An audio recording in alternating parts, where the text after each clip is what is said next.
Dimanche 20 novembre 2022, mesdames et messieurs, bonsoir et bienvenue dans cette nouvelle édition de Viva Événement. Dans les actualités de ce jour, page politique pour commencer. Le président national du parti politique AVI, Norbert Lalarati-Raounen, a déclaré hier durant le congrès régional du parti AVI ou Asavita Ifamtsaran qu'il renonce à sa place de président national du parti AVI après avoir été à la tête de ce parti politique en 25 ans. Néanmoins, il restera le président d'honneur. D'après Norbert Lalarati-Raounen, après des années de réflexion, il a décidé de céder sa place aux jeunes et laisser la gestion du parti à la relève. 3 présidents nationaux ont ainsi été désignés à la tête du parti provisoirement jusqu'à la tenue d'un congrès national. 3 présidents, à savoir Jean-Jacques Rabenirin, Zoanita Daimananzar et Sylvain Rabetsaroun. C'est au Congrès de décider d'une nouvelle structure et d'élire un nouveau bureau, selon ce qui a été décidé par le parti à Touamasin hier. Je félicite le président Norbert Lalarati-Raounen car son geste est un exemple à suivre pour le monde de la politique malgache, a réagi hier Eraso Marmak, gouverneur de la région Analamink et non moins secrétaire national du parti politique TGV. Nous devons laisser aux jeunes la place car nous, anciens politiciens, nous nous laissons aller dans l'habitude alors que les jeunes apportent de nouvelles visions pour le développement du pays. Moi personnellement, j'arrêterai de faire de la politique en mars 2025 et donnerai la place aux jeunes car j'y suis depuis des dizaines d'années, affirme le secrétaire national du parti TGV. Il appelle également le parti TGV à faire de même, notamment de changer les secrétaires nationaux car cela fait longtemps qu'ils sont à leur place. Dans l'actualité de ce jour également, page sportive, le coup d'envoi du championnat du monde de football au mondial 2022 a eu lieu aujourd'hui au Qatar. L'équipe nationale du Qatar, pays hôte de ce mondial, a été opposée à l'équipe nationale de l'Équateur lors du match d'ouverture de ces 28 jours de football ce soir vers 19 h, heure du Qatar. Ces deux équipes sont dans le groupe A. 32 équipes s'affronteront à travers 64 matchs à l'occasion de cet événement mondial tant attendu pour les fans de football.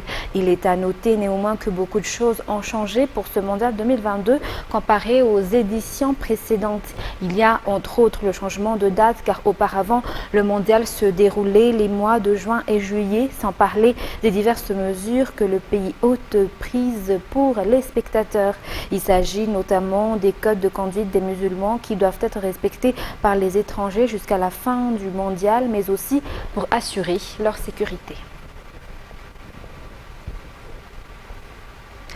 Enchaînons toujours dans ce contexte du championnat mondial de football. Hier, le président de la FIFA, Gianni Infantino, s'est vivement pris aux hypocrites qui, dans les pays occidentaux, critiquent notamment au nom des droits humains l'organisation au Qatar du mondial 2022. France 24 nous en dit plus.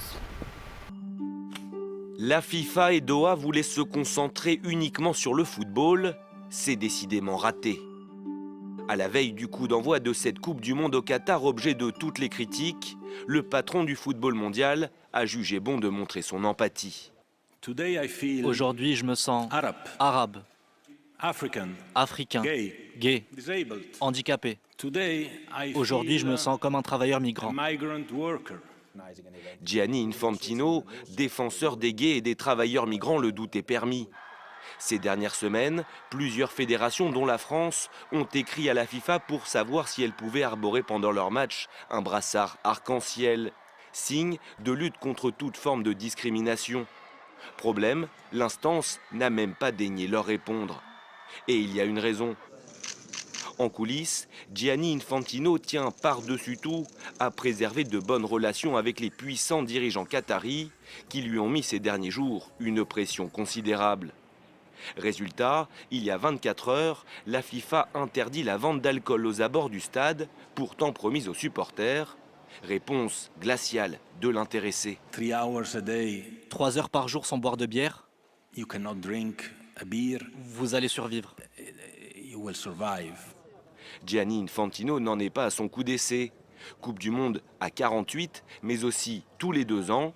Et voici comment il se justifie. Nous devons trouver des moyens d'inclure le monde entier pour donner de l'espoir aux Africains afin qu'il n'ait pas besoin de traverser la Méditerranée pour trouver peut-être une vie meilleure, mais plus probablement la mort en mer. Successeur du sulfureux Sepp Blatter, Gianni Infantino a une voix royale devant lui. Le 16 mars prochain, il sera à nouveau seul candidat à sa propre succession. Restons toujours dans cette page internationale. La tension monte entre les multinationales et les deux plus grands producteurs mondiaux de cacao. La Côte d'Ivoire et le Ghana reprochent aux industriels de leur brin de ne pas respecter le montant des primes destinées aux planteurs contraints de suivre de nouvelles normes.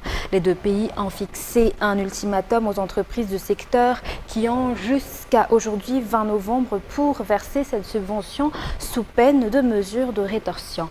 France 24. Alors que les fèves sèchent lentement sous le soleil ivoirien, Apolline Ahou inspecte attentivement sa récolte. Un travail minutieux, mais depuis plusieurs mois, son cacao se vend de moins en moins cher. La faute, selon elle, aux acheteurs, des grands groupes industriels qui rechignent à rémunérer correctement les producteurs. Je suis en colère parce que quand nous on travaille, que les gens disent on va payer comme le gouvernement dit on va payer comme ça. Cacao là, voici le prix des cacao, mais pas fini, ils ne prennent pas comme ça. En 2019, la Côte d'Ivoire et le Ghana, deux pays responsables de plus de 60% de la production mondiale de cacao, décident de faire front commun contre les multinationales. Ils exigent qu'elles versent une prime de 400 $ par tonne aux producteurs, un mécanisme appelé le différentiel de revenus décent. Mais les deux pays accusent aujourd'hui les acheteurs de ne pas honorer ces engagements et menacent de leur interdire l'accès aux plantations si ces primes ne sont pas versées avant le 20 novembre. Les grands groupes nous volent, c'est ce qu'on nous a dit. Ils ne respectent pas les contrats et puis ils ne nous respectent même pas aussi. Nous sommes les planteurs, ils ne nous respectent pas. Les chocolatiers, qui dominent largement le marché du cacao africain, pourraient être tentés de jouer la montre, car en Côte d'Ivoire comme au Ghana, l'industrie du cacao reste un pilier central de l'économie et fait vivre des millions de personnes. Et au terme de la journée de prolongation de la COP27, les participants ont arraché un accord historique aujourd'hui sur l'aide aux pays pauvres affectés par le changement climatique, mais ont échoué à s'entendre sur de nouvelles ambitions pour la baisse des gaz à effet de serre. France 24. Près de 2 semaines après son lancement, la COP27 est encore en pleine négociation. Au cœur de la discorde, la responsabilité historique des pays riches dans le dérèglement climatique. Les pays en développement leur demandent des fonds de réparation. On a reçu un texte sur la question des financements des pertes et dommages, mais il n'a pas encore été officiellement accepté par tous les pays. Donc maintenant, ce qu'on attend, c'est de savoir est-ce qu'il peut passer en plénière pour être accepté ou s'il y a encore des négociations à faire sur le texte. L'Union européenne a accepté le principe d'un fonds de réponse aux pertes et dommages causés par le changement climatique. Un fonds qui serait réservé aux pays les plus vulnérables, financé par des pays développés qui souhaitent que la liste des contributeurs s'élargisse à l'Arabie Saoudite et à la Chine. Je pense qu'elle est en capacité de prendre sa part. Elle n'a pas le même historique que les pays qui ont commencé à émettre dans le cadre de la révolution industrielle. Mais aujourd'hui, elle a une part d'émissions qui n'est pas négligeable. Pékin et Washington, les deux premiers pollueurs mondiaux, tardent encore à se positionner clairement sur ce fonds. Autre point de blocage, la réduction accrue des émissions de gaz à effet de serre, avec pour objectif de limiter la hausse des températures d'ici à la fin du siècle à 1,5 degré. Les discussions actuelles montrent un recul de ce qui aurait été signé à Glasgow l'an passé, tel que l'annulation de la révision annuelle de l'objectif des 1,5 degrés. Personne ne sait pour l'heure si cette COP27 aboutira à un accord, ou si au contraire, elle se soldera par un échec.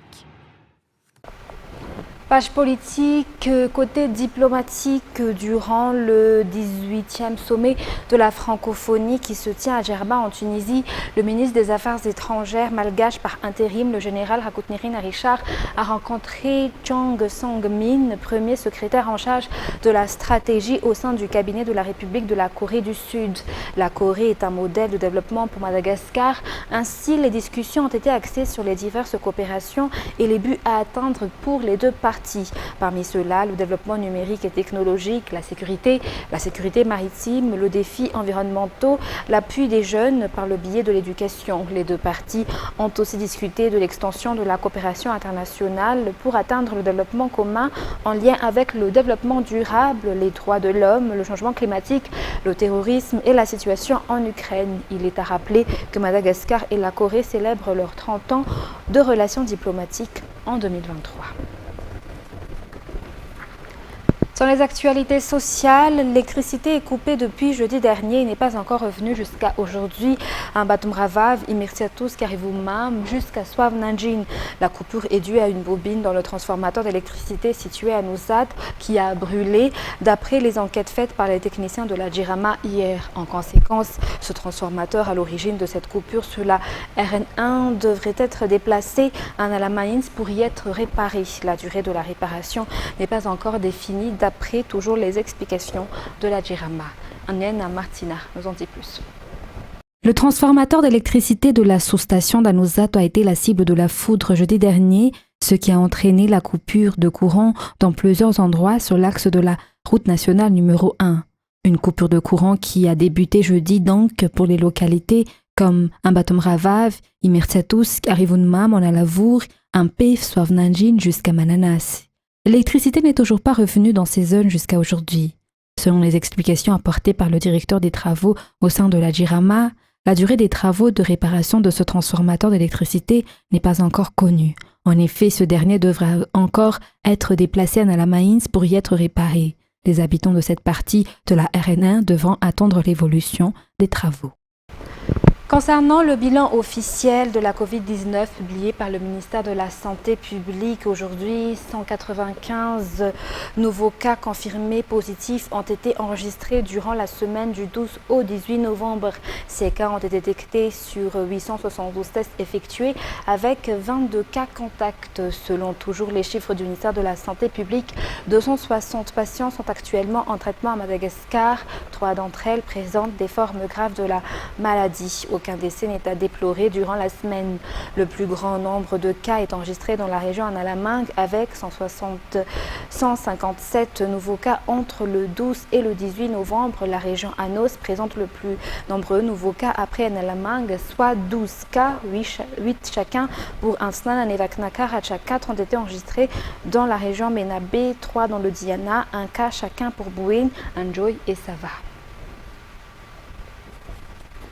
Toujours dans cette page santé, 40% des enfants de moins de 5 ans sont victimes de malnutrition aiguë selon les résultats de l'enquête sur la population et la santé en 2021. 8% des enfants de moins de 5 ans sont aussi victimes de malnutrition présentant des signes graves. Toujours selon cette enquête, les défis à relever restent encore nombreux dans la lutte contre la malnutrition dans le pays, selon le secrétaire général du ministère de la Santé publique durant la célébration de la semaine de la malnutrition qui s'est tenue dans la région Diana cette semaine. Le ministère de la Santé publique est parmi les participants actifs dans la réalisation de ces défis, selon toujours les explications rapportées par Adramanandatouf dans ce reportage. Malgré les nombreux efforts dans la lutte contre la malnutrition, la stratégie nationale se poursuit.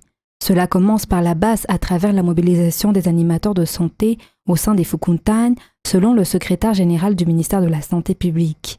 Parmi les stratégies également, la sensibilisation et l'éducation, mais aussi l'octroi de conseils aux mères de famille qui viennent se faire consulter auprès des centres de santé. Les dépistages et la prise en charge existent dans tous les CSB2 pour les enfants victimes de la malnutrition. Les hôpitaux possèdent également des services qui prennent en charge la malnutrition. En parallèle, avec la 17e édition de la semaine de la lutte contre la malnutrition qui s'est tenue dans la région Diana cette semaine, s'est tenue également la lutte contre la malnutrition pour l'organisation africaine. Le secrétaire général du ministère exhorte chaque parent à voir de près l'alimentation de ses enfants.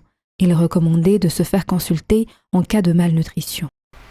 Pour terminer cette page santé, des personnes nées avec un bec de lièvre ou une malformation labiale au nombre de 200 qui habitent le long de la RN7 bénéficieront de suivi et de prise en charge gratuite durant une semaine.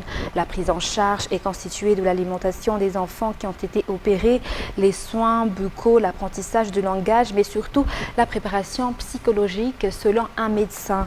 La caravane qui se charge de cette mobilisation sanitaire est partie de la GIRA hier. Les détails avec Annen Martina sur les images de Barnienne Denilson. Yves Petit est parmi les personnes qui ont pu bénéficier de soins de suivi ici à l'hôpital GIRA. Elle vient d'Aparafaraoul et est venue expressément dans la capitale pour se faire soigner durant cette mobilisation sanitaire. Yves Petit a encore quelques difficultés pour parler, selon sa mère, mais aujourd'hui, ils sont venus pour lui faire soigner les dents. Outre cette mobilisation qui se tient à la GIRA, ce véhicule sillonnera la RN7 pour prendre en charge gratuitement toutes les personnes ayant eu les mêmes problèmes qu'Yves Petit, notamment celles qui sont nées avec un bec de lièvre ou une malformation labiale sur cet axe. Le véhicule a pris la route hier. Cette mobilisation sanitaire a eu lieu grâce à la collaboration entre le ministère de la Santé publique et une organisation privée. Environ 160 personnes sont la cible de cette mobilisation sanitaire, selon les explications. Il y aura également les inscriptions des personnes ayant ces handicaps qui souhaitent se faire opérer. Dans la foulée, cette association a également fait don de leur sang au sein de la banque de sang de la GIRA.